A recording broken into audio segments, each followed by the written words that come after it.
Kurs zázraků. Praktická cvičení pro studenty 240. Část druhá.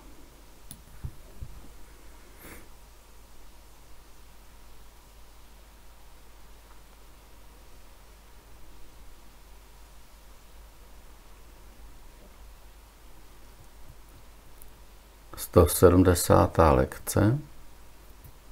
Strach není v žádné podobě oprávněný.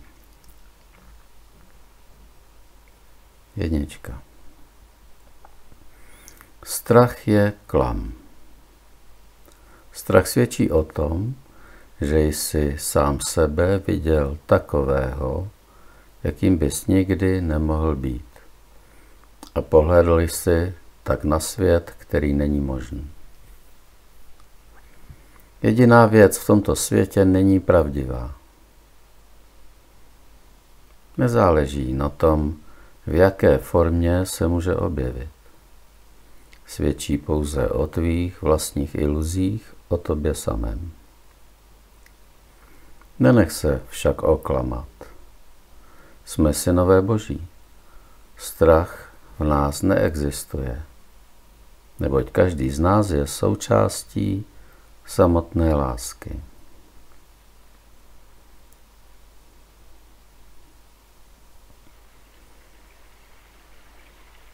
Dvojka.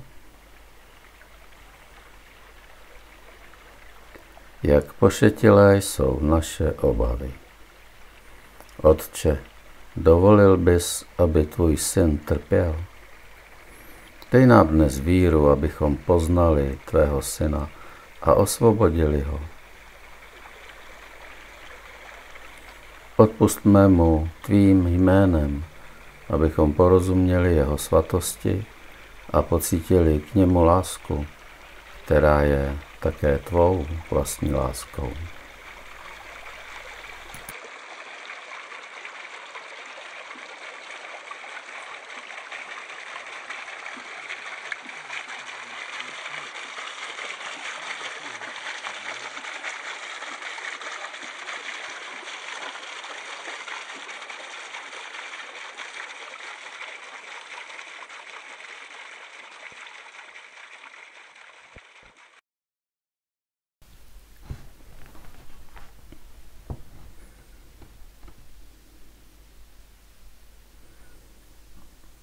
Strach, naše nejsilnější a nejopakovanější víra. Možná jej máme, abychom byli jeden před druhým zajímavějším a naznačovali, co všechno předvídáme, jaký máme přehled a jak jsme schopni řídit svůj život.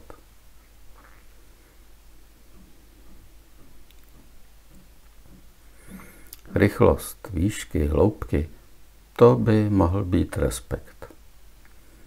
Obvinění či napadení, to už vzbuzuje strach a oprávněný. Je třeba si přiznat, že jsme bytosti nevyzpytatelné a díky tomu máme zdání, že jsme ve vesmíru i na Zemi sami.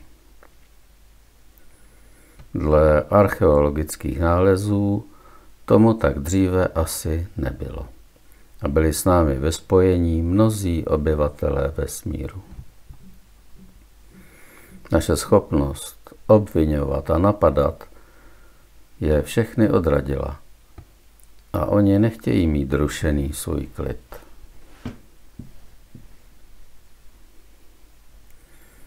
Přesto jsme zrozeni z lásky.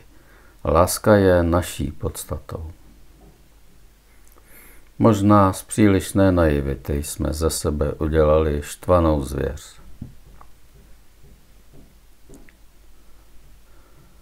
Už jsme si užili dost a teď je třeba navrátit člověku jeho původní tvář.